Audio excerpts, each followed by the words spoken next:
welcome to GAMA Trade Show. We are here with Bobby and Stacy from GTS, which does not stand for GAMA Trade Show. What does it stand for?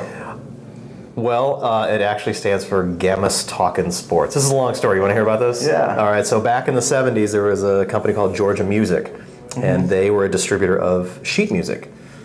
Well, to everyone's surprise, the sheet music industry suddenly went downhill, and so Georgia Music abbreviated its name to GAMUS, GAMUS. So then they got into games. So GAMUS Distribution was a gaming distributor. And then they merged with Talkin' Sports, which was a sports car distributor, and now we have GTS, GAMUS Talkin' Sports. So your acronym has an acronym in it? Yeah. Yeah. Interesting. We love acronyms. So let's talk about distribution. Most people don't know what a distributor does. So can you kind of give a quick idea of what that is? In simplest terms, we buy somebody else's stuff and then we resell it to retailers. But why would a publisher do that? Why don't they just sell to retailers themselves? Well, because there's a lot that goes into it. You know, a publisher's got usually one warehouse, and that is very difficult to service all the retailers everywhere in the country. We have 10. So 90% of every retail store in America is a 2-day ground ship or less from one of our locations. 70% of all the game stores are a 1-day ground ship. So we can turn stuff around quickly. We can market, we can ship.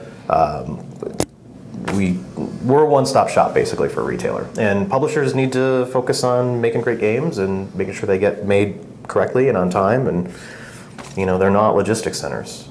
About how many games do you have in stock at any one given point in time? Like if we look at your catalog, are we talking thousands? Or? We're talking tens of thousands. Really? Yeah. So if like individual SKUs, right? So how does a game store know which ones are the ones that they should be carrying, the SKUs? Well, that's the trick. First, they have to know their audience, but then we kind of help them. So we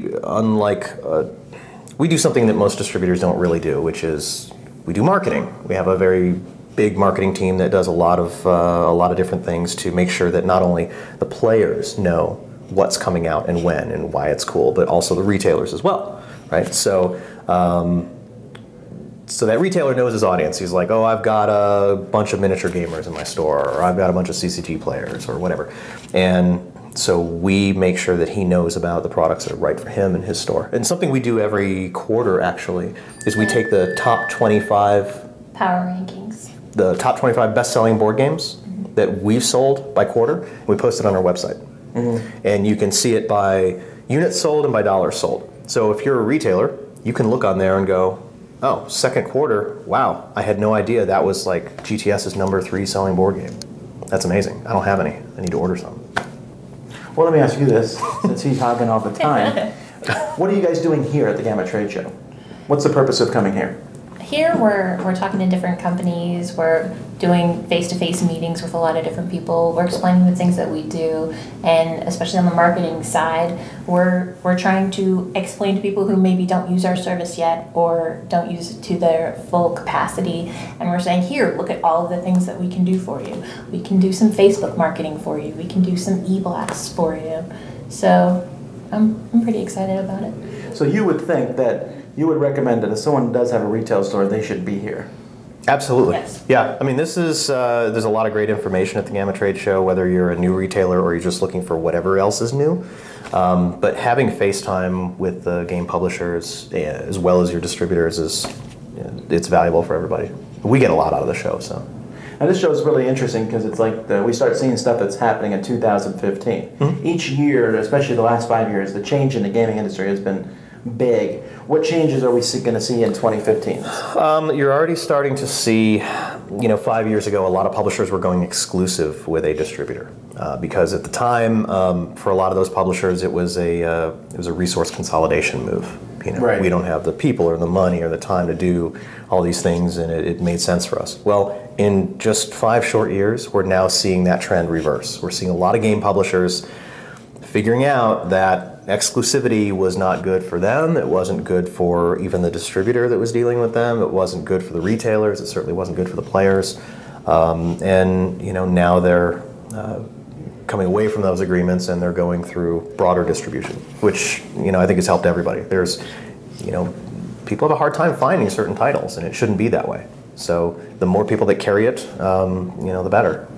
What about a lot of the Kickstarter games who, once they get the games to their backers, are we seeing more of them start trying to find distributors to work with them? They do. Sometimes they need distributors to provide fulfillment for their Kickstarters to send the stuff out, but as well as getting it into retail. So hey, we've had this successful Kickstarter campaign. Now we want this to go through distribution. We want to get it on shelves. We want people playing in stores, and we need support for expansions and future releases and things like that. So it's another way distribution can help out. But what do you do in that regard? I mean, you have so many Kickstarters, right?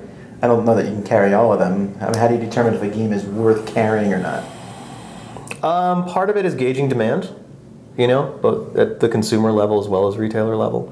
Part of it is we have a lot of gamers in our company, and we play them, and it's not as fun as it sounds because we're actually playing it to determine, what's the target audience, and there's some math involved as far as, well, how many do we think we can sell? Are we talking about 50 or 5,000? I mean, it makes a difference.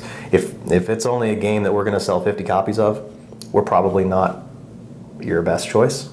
But if you're a publisher that needs to move tens of thousands of copies of something, that's why we're here.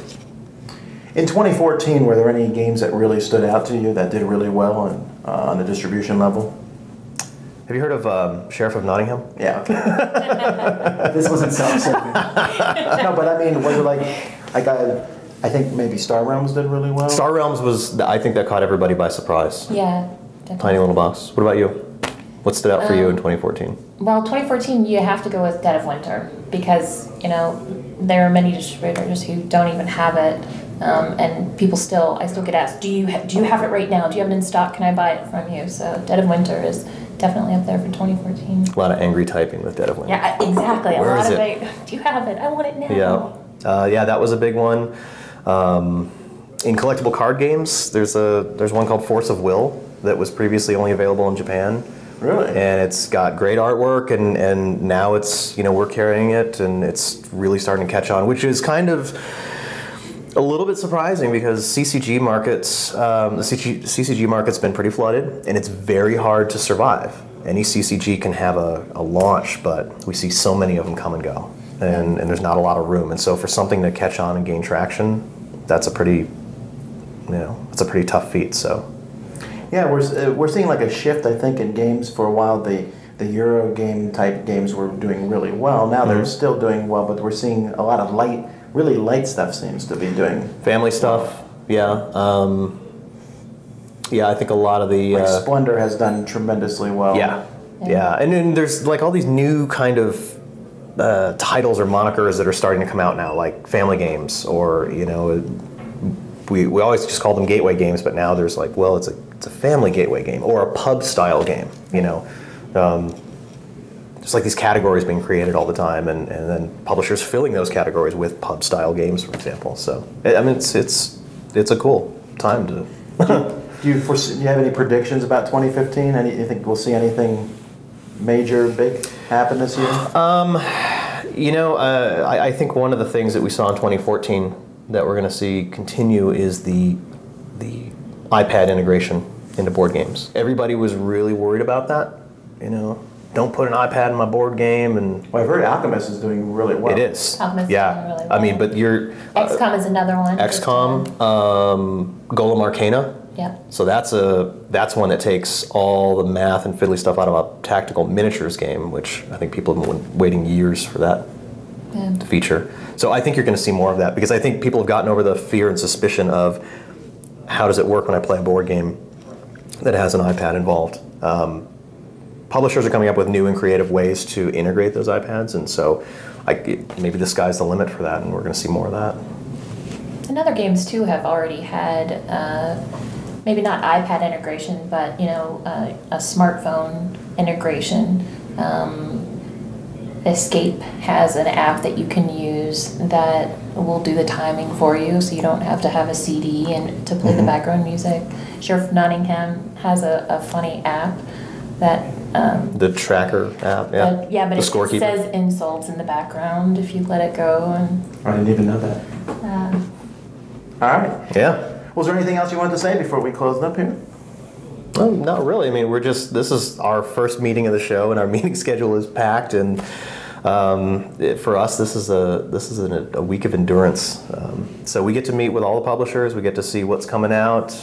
We get to see and know about a lot of stuff that is still not going to be made public yet. So a lot of information to take in. And we appreciate GTS supporting the Dice Tower in many different ways. We're a sponsor of your show now.